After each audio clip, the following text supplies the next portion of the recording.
everyone, welcome to Miss Sam's Chit Chat. And as you know, I'm Miss Sam. Hello everyone, I'm Aussie. And here we have, I am Smooch. and here we have today with us. I am Cyrus Penn of Blades and Bravery. And how are you today? I'm doing all right. Yeah, I'm gearing up for another tour around the country this year. I'm currently in Southern California, and yeah, I leave at the end of the week to go back on tour. Wow. Where will you be going? First stop is the Scarborough Renaissance Festival. There, I'm just doing my solo sword swallowing show, but the rest of the year after that is the Blades and Bravery knife throwing. Sweet. We've seen your show. We Yeah, you love enjoy it. it? We I appreciate it. we saw you guys when you were in the Pittsburgh Renaissance Festival. Oh, excellent. Yes, we've seen you several times. Smooch, it was twice. Was it? It seemed like a lot. It was so fun. I'm trying to learn. How do you do this? Does it feel like Yeah, well, safer this? to do on the puppet. Yeah.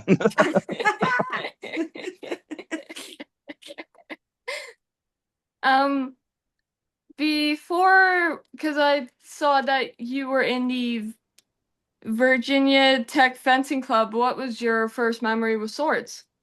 First memory of swords is actually it would be with my grandfather who raised me on swashbuckler films. I mean, it was like I was raised by my mom and dad, but it was very close relationship with my grandfather, and he's the one that showed me Errol Flynn films, and he showed me Peter Pan and Three Musketeers and Robin Hood, old pirate films. But one of his favorites that I loved watching with them, and I have the copy of this movie in my collection to this day, is a movie called The Great Race, which has a very fun sword fight at the end of that. So I would say that The Great Race is my earliest memory of swords. Wow. I like pirate movies too. Yeah, fun, right? Yes. I like Captain Jack Sparrow. Yes. No, Captain always a Jack. classic. Yes. How do you get into the run fair circuit, and do you travel at the same run fair each time? So how you get into the Ren Fair circuit is you apply. There's various different ways to get into there. I know a lot of performers who actually worked at a Ren Fair early on, like they did.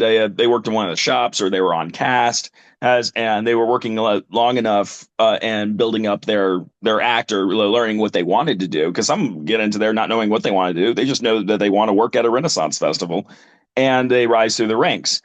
Me, on the other hand, I got into it because before doing Renaissance festivals, I was doing bar shows, burlesque shows, and I was even on a traveling carnival there for a while, building up my act. And I just started applying to Renaissance festivals, and they liked my show, so they threw me on stage. Whoa. What was it like meeting Adrian Hall? What was it like meeting Adrian Paul?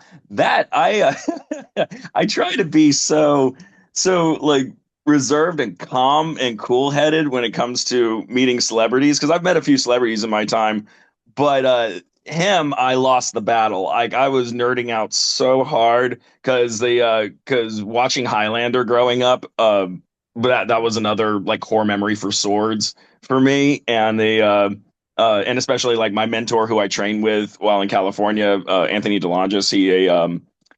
He used to choreograph fights and act on the show as well. So like a lot of connection to Highlander. So actually getting to meet the guy, and chat with him a little bit, it was so hard not to completely nerd out. Oh. So let me ask you, how old were you when you first stuck something sharp in your mouth? Yeah. How old was I when I first swallowed a sword? Or the I was 22 years old. Wow. Were your parents like really upset? They had no idea that I was training to do it. Uh, I actually showed my parents that I could swallow a sword at my college graduation party. Yeah, and the my dad was filming it, was going on, and you got the whole range of emotions going on. You had my uncle, who has always been very supportive of and very like upbeat and positive, just like, oh, well done. My brother, you can hear very confusedly trying to figure out the logic behind sword swallowing. My mom's going through the roll call. You ever been roll called where she just says like the name of every family member and the dog before she gets to your name? And he was like, "Oh, Cal, Cy," and then my dad, he had the best reaction, and where he says, "No effing way," which anytime I show that video to people, like that's always the part that they just die laughing because of the because of his colorful language. Yeah. Very, very Yeah. What what do performers when it comes to run fair do when the run fair is not open? When the Ren Fair is not open, I know I train. Like I go back to the stage and I train in my knife throwing or anything else because I'll also train in whip cracking and archery and fencing and yeah, just try to keep those skills up. But also since we're in a new spot every couple of months, we go on adventures and we try to socialize and network with the other performers and workers at a festival and get to know the area because even though a 2 month long Ren fair seems like a long time, a lot of times it goes by real quickly. So it's good to take the time and go on adventures. Have you seen that monkey punch? That Punch, little the monkey little punch. monkey? I can't say I have. No. Oh boy, he's so cute. Yes, Yeah. he's very cute, but he gets bullied a lot. Oh, poor little guy. Yeah. Go ahead, your turn. What does Hillary the skinny German juggling boy mean to you? Oh, Hilby, the skinny German juggle boy. Hilby was the first live variety performer I had ever seen. And he's the one that really got me into doing live stage performance in general and knowing like how to build an act. Like when I saw him, that's when I decided I wanted to be a juggler. I taught myself how to juggle. And I saw him at a street festival, I believe it was Virginia Beach. It was just a whole bunch of buskers performing up and down the street, and just loved his charisma. I loved his talent. I loved his balance between comedy and the actual stunts he was doing. I loved the hint of danger they put into the show, and so kept up with him and that's where I found that he was performing at the Renaissance Festival that my family would go to every October. And it was, from realizing he was at that Renaissance Festival that at that same one is where I saw my first sword swallower. So it kind of like connects my entire career and lifestyle now. Wow. How many, I'm going to generalize with the word blades, do you have? How many blades do I have? Uh, I don't know. Like I've even tried to categorize them to try to narrow that down, and even then I don't know because I have decorational ones, I have functional ones, I have ones I swallow, I have ones I throw, I have ones that I fence with. I have yeah, it's like I have too many by the usual normal standard. So that was equivalently like me asking the equivalent of how many Puppets. friends do you have? Exactly. How many friends do you have? How many puppies do you have? How many pieces of silverware do you have? How many toys does your cat have? Like it's a loaded question. Right. What was your favorite thing to learn at the Coney Islands Sideshow School? My favorite thing to learn at the Coney Island Sideshow School. Hmm, that's a real good question. And because like that was one of the most amazing experiences of my life. But I mean that legitimately. The going to that school and learning all these strange, unique, and real acts in such a short amount of time. I'm the uh it was probably the electric chair, in all honesty, because because as sideshow, the difference between sideshow and magic is that sideshow there are no tricks. Like everything that you're seeing us do, we are actually doing. There's a technique to them, but there's no actual trick. Like if I snap a mouse trap on my tongue, it's a real mouse trap, it's a real tongue, and it's real pain. That being said, when they brought out the Electric Chair Act and taught us about that, that was the one thing I was skeptical on. I was saying there was no way that you would sit a person in this chair, turn that thing on, and there's enough electrical current to go through your body that you can touch a fluorescent bulb and the thing will light up, or you can light a torch off of your finger because of the electric current. Um, but sure enough, of like we get a good look at this thing, and it's a legitimate and electric chair that, just as I described, like you turn it on, and a real electric current goes to your body. Not enough to like be prison worthy, so they say, but the as much as they deck it up to look like it, but it's real. Oh, it's amazing to find out all these acts are actually real, and it's all just science. Wow. Oh. And did Virginia Tech ever catch that you were skipping class?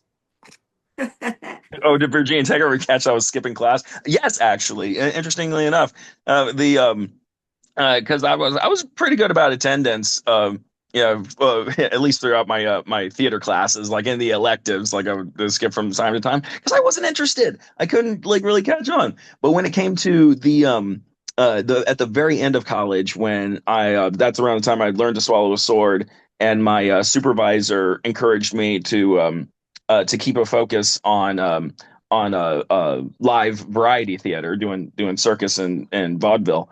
Well, it was that final week that I did notify all of my professors that I was going to be postponing my exams to go do a theater workshop, and thus skip that entire. I think it ended up being more than just a week that I skipped out on that one. But apparently I came up with a good excuse, which was not a lie. Technically, so Coney Island Sideshow was a theater camp.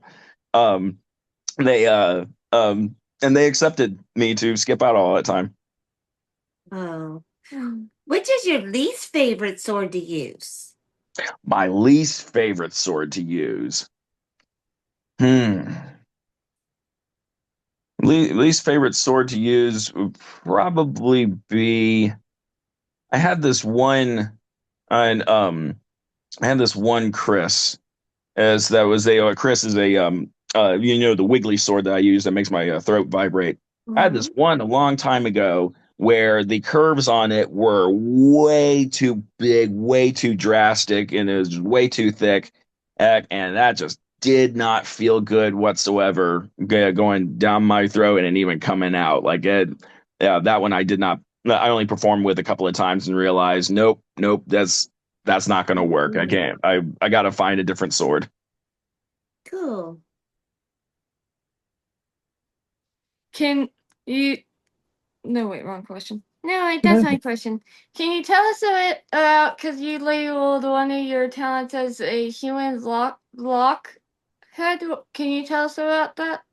Human blockhead. All right, so that's a classic sideshow stunt. That they did teach at Coney Island. That was one of the first things that they taught us at Coney Island. But human blockhead, and I actually consider to be a stunt uh it's really barely any sideshow artists don't do human blockhead. Like that's always like one of the first things you learn to do, where you take a nail and you put it in. By the way, I will also say never try this because it looks silly, but it's extremely dangerous.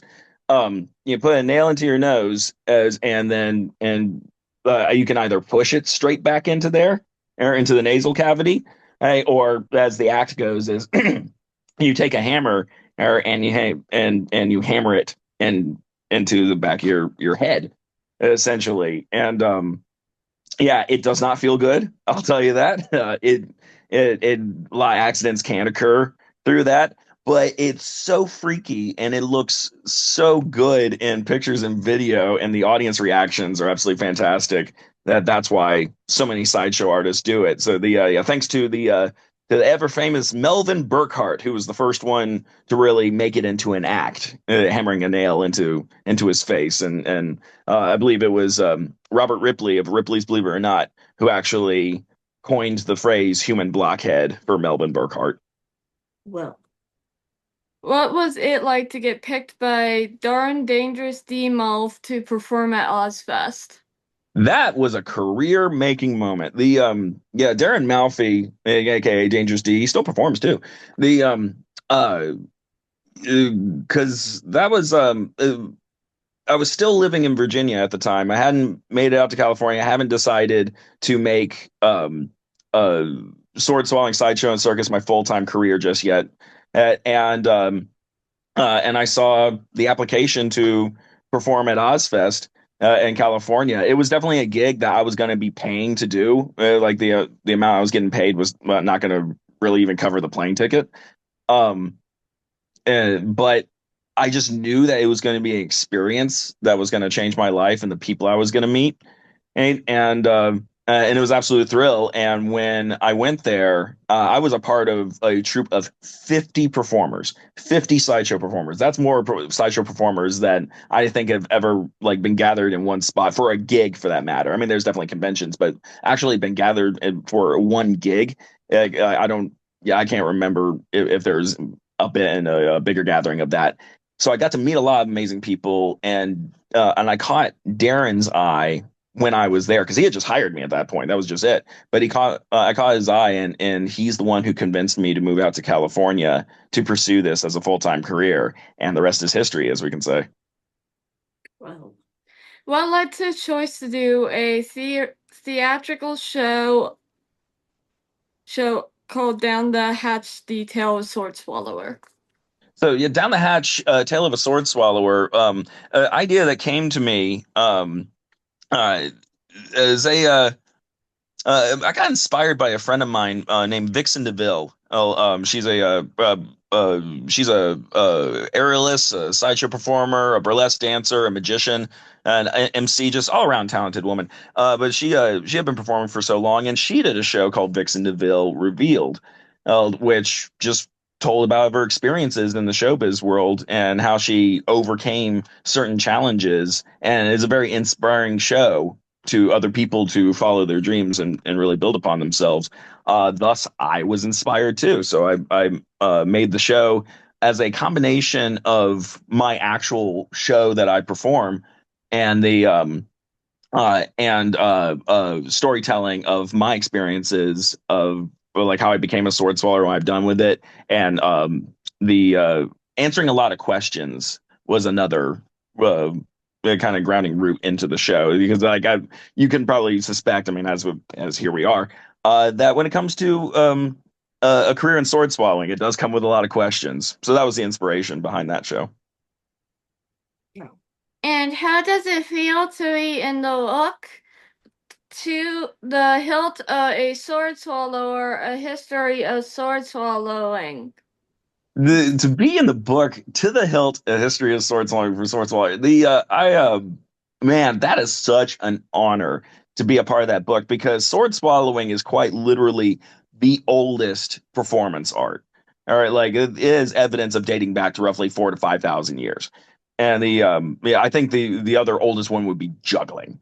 And the so knowing that that's just such a long history and knowing so many performers that have been and still are like known so well for sword swallowing are included in that book and is celebrated in that book, that the to be recognized amongst them really is quite an honor and a privilege. How'd you end up on the radar of Ripley's Believe It or Not?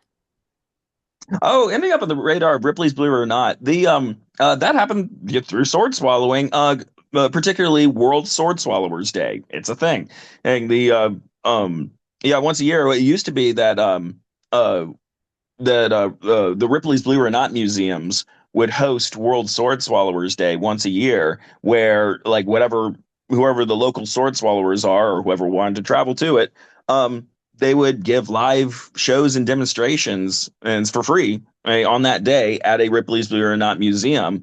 And I was the only sword swallower or local in Virginia that could make it out to the Williamsburg one, and so it was just me performing at that museum for a couple of years, and yeah, that got on their radar, and also got on the radar of Dan Meyer, one of the authors of To the Hilt, and yeah, and continued on from there. And well, did Early believe it? Yeah, I absolutely believed it. What has been your favorite place to perform? My favorite place to perform.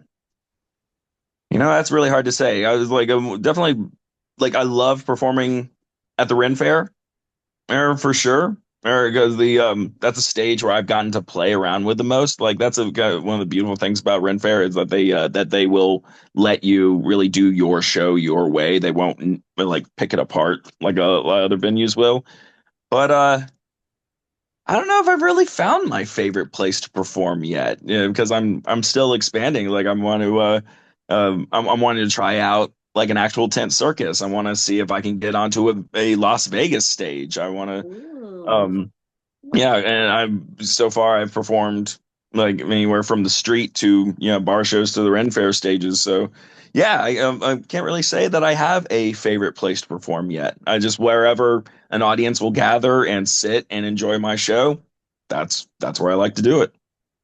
Wow. How do you meet Amy the Ace? How did I meet Amy the Ace? So I met her at the Pittsburgh Renaissance Festival. She was actually she sells flowers at Pittsburgh Ren Fair. And then one year she actually while Primrose the Fairy was on maternity leave, bringing up a new little fairy. Yeah, Amy came out and was a fairy for that year. So yeah, I met her through that and saw that she's a natural born performer. Now she's an actress. She's a trained actress. Is extremely talented in so many respects, and has been working in Ren fairs for around a decade. Uh, which like she's 25 years old. Like she's been like pretty much raised at Ren Fair, and but she has never been a part of an actual stage show. She knows a lot about stage shows. She's watched plenty of them and been fans of them, but never been a part of the stage show. So yeah, she's one of those Ren Fair workers that I hung out with, yeah, midweek when I would come to the stage and practice and train, and she would just hang out and one day she accepted to stand up against the board, and when it came around that Sarah Bonnie decided to that's Sarah Bonnie, my previous show partner, when she decided to shift her focus to her acting and her social media career, Amy the Ace seemed like a natural selection for this. Cool. Well, I guess you get a lot of iron in your diet, huh? Yeah, iron in a diet. Yeah, thank God it's not suppository. I'll tell you that. Yeah, really. That would hurt. What has been when it came to performing at the Run for your funniest like moment of like, okay, that just happened? Oh, like okay, that just happened. It was probably I say I'll give you the funniest and I'll give you the weirdest. The funniest was I pulled someone up on stage to pull a sword out of my throat, a very traditional sword swallowing stunt, very dangerous, but very traditional. And when I do that, I get to know the person that I just pulled up on stage, and you get chat with them a little bit, make them feel comfortable to be on stage, so they can very easily do this stunt safely. And I asked this lady said that she was a nurse, and after we talked about that and demonstrated exactly what she was going to do, I asked, "Do you have any questions? Do you have any concerns?" She, without skipping a beat, just says, "Oh no, it's easy. It's just like a catheter." And I was on the floor for half an hour. That was one of the funniest things I had ever heard on the stage, and the audience that like was absolutely gone too. So that was the funniest one, but the weirdest one was somebody had pulled up on stage, and then I just don't know why I kept him on there. He was a rather weird fellow who, short story long, he after he pulled the sword out of my throat, he very weirdly kept prolonged grabbed my hand with the sword, and while keeping prolonged eye contact, licked my saliva off of the sword from hilt to tip. Ew. Uh, No. and yeah, very much ew. And it was just like, okay, get away from me. Like and that was the weirdest thing he did on stage. But he was weird all around. Like the whole interaction with him was weird. So yeah, like Yeah. after I was all done, is like okay, no. And then I think that he was actually the last one for a while that I uh that was the last time for a while that I was bringing people up on stage to do that because I was just so disturbed by that. I was thinking if there's people going to be that weird, I'm not going to do that act again. And You don't like us. yeah, but I've ultimately started doing that again because I've figured out the pattern how to really choose the right people. Don't choose a weirdo. Hey, what's it like to use the wiggly sword? The Wiggly Sword. The Wiggly Sword's very interesting because when I say you've heard of my patter when I've said that when I swallow the sword, it nudges my heart and lungs aside, going straight down to my stomach, and I can feel it. It is very much true that I can feel it extra with a Wiggly Sword because I feel that vibration and going all the way down as it's nudging out there, and it's even funnier too because I've actually used that sword for the pull out stunt when I had the audience pull the sword out and them pulling out the sword and feeling the vibration in me, and they can feel the vibration of the sword itself of against my insides. It's that one feels weird, but it's a crowd pleaser. Well, have, have you gotten hurt doing this? I have gotten hurt doing this. I like to say that there are two kinds of sword swallowers in this world. There are ones who have had the accident and the ones who are new. Um, Okay. Yeah, and I've been doing this for 12 years. So yeah, the I've had accidents before. One major one and multiple. Well, I would say more like two major ones. Now I really think about it. The uh and multiple minor ones. So this is real stuff.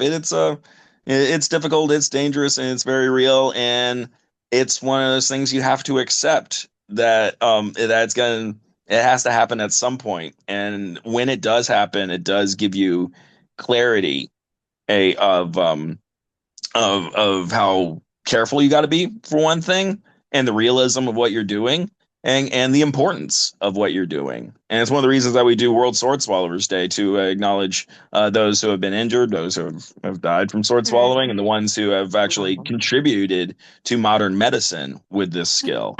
Oh, and the Yes. so yeah, getting hurt will really open your eyes to it, and also even make you decide like, yeah, how seriously do I want to take this? Oh. What's the name of the really, really, really, really long sword?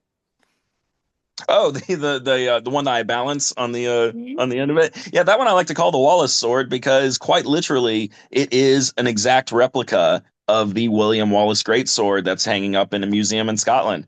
And the yeah, the you would look at it and you would think, wait, really? That's the William Wallace sword? Because everybody's assuming it will look like the sword that you see in the movie Braveheart, which is totally a sword that was designed specifically for the movie. Yeah, my long balance sword, that one I just simply call the Wallace sword. And, Hmm. and is it heavy? It is quite heavy. I can't remember the exact poundage, but it's got to be anywhere between 7 and 10 pounds.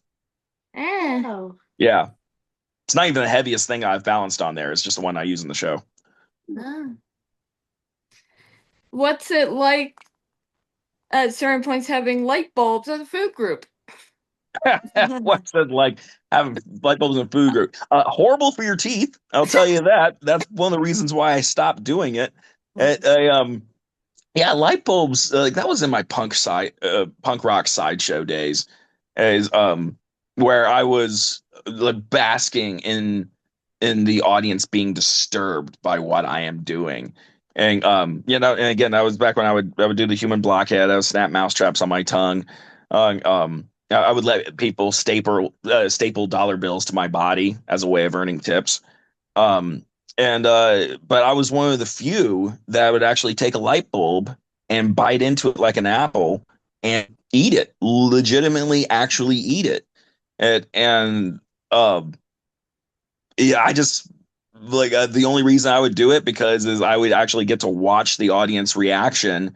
And as I'm biting into this thing, I have a microphone and they could hear that crunch and still like get people thinking of just like what's the trick behind it? Like, how do you do that sort of thing? And tell them there is no trick. What I am doing, what you see me doing, I am actually doing. Wow. Smidge, do you have any added questions for our friend? I'm just amazed that you are still alive. Yeah, yeah, most people are. Do you have a lot of life insurance? Do I have a lot of life insurance? I am still shopping for life insurance. The health Yeah. insurance, however, is the one I've been keeping on priority because, yeah, life insurance will help in like towards the end of it, but I'm keeping on the insurance that helps me in the now. Yeah, okay. Yeah, you're probably hard to get coverage. I imagine I would be. I Any get other business cards in questions? my tip hat every now and then for life insurance. Crazy. I can't wait to see you again this year. You'll be coming Yeah, to it's gonna be fun. Pittsburgh, right? Yeah, we're definitely coming back to Pittsburgh, and we're gonna have Oh, Amy there. This is that's gonna be very exciting for Amy because that's her home Renaissance oh, fair, and so it's exciting. It's like her own parents are gonna get to come and watch her perform, yeah. and yeah, shifting from selling flowers in the street to being on stage and really performing. Awesome. That is so awesome. Do you have any added questions before we get to our final three? I can't think of any. Hope hope this hasn't sounded too rushed. Oh no, no, not whatsoever. We're gonna go to the usual final three, which is there anything that you would like to tell everyone that I didn't ask about? Anything I like to tell anybody they didn't ask about? Um, well, I'm still just out and about performing, that's for sure. Like that's not ending anytime soon. I got new stunts cooking. I think like that's yeah, I'm always going to think of new stunts and new swords to bring about out and think of new avenues to perform at. I'm thinking about as well of in addition to doing Renaissance festivals, of actually building up my show to bring to fringe festivals. I was like bringing an actual like Ooh, full on stage show of just my sword swallowing and knife throwing, like an hour and a half stage show. That I can tour around the oh, country as well. So yeah, always branching out. yeah. We, me and one of my other friends actually did the variety show for the Fringe Festival in Pittsburgh. Yeah. Fun, very good. It was fun. I didn't get to go, but it was fun. I You heard. went the first time. Yeah, I want to go again. Yeah. You're gonna be going to the band together, the one. Okay. Any advice for performers, run fair otherwise, just getting started? Any advice for performers just getting started? If you want it, it's gonna happen. And the it's to want to desire, like that is ingredient number one when it comes to doing your art, no matter what it is like yeah, it everybody asks me like how do you get into this is and it's because I wanted to. If you don't want to do it, it's not gonna happen. And like so yeah, just keep that want and that desire alive, even when it starts to get tough, because it is going to get tough. Yeah, there's no easy route around here. I mean, like even the people that get internet famous is and it's like they have a key to the city, they have a key to the stage at that point. Even then, it gets very tough. But at the end of the day, as long as you still want to do it, you're gonna do it, and nobody can stop you. Oh, And for what, Swish? yeah, that's good advice. And for the final question, because I still cannot get links in the bio. I'm not sure how on earth to do that on YouTube at this point. Where can we find you online? You can find me online. Yeah, I have a couple of social media handles. One is Cy the Sword Swallower. That's CY the Sword Swallower. Pretty easy to remember. As well as Blades and Bravery. Hey, yeah, those are on yeah, Instagram and TikTok and Facebook. I also have my website, which is cyruspen at .com. That where you get my bio, and I need to I need to update that on I need to update the pictures and calendars and whatnot. But otherwise, yeah, that's where you find me online. And find like what rent fairs I'm going to be at next. And but otherwise, I don't really keep online that much because I have so much thrill being out in the real world and being up on a stage and in front of a crowd. Yeah. This is one of the rare appearances that you find me on video. Yay. We're honored then, because we Yeah, love come on. you. Truly, and we want to thank you once again for being so kind to us and letting all of us interview. Oh, well, Yay, I love to be interviewed, so thank you very much for asking. See you soon. Bye. Yeah. Hope you have a wonderful rest of your day. Once again, thank you for being on the Missing Chit Chat. My pleasure. Thank you so We'll much. bring our pins next time. If we remember where we put them. Oh, yes, I got new pens too. Yes. Yay! You'll get new ones. Bye. Bye now.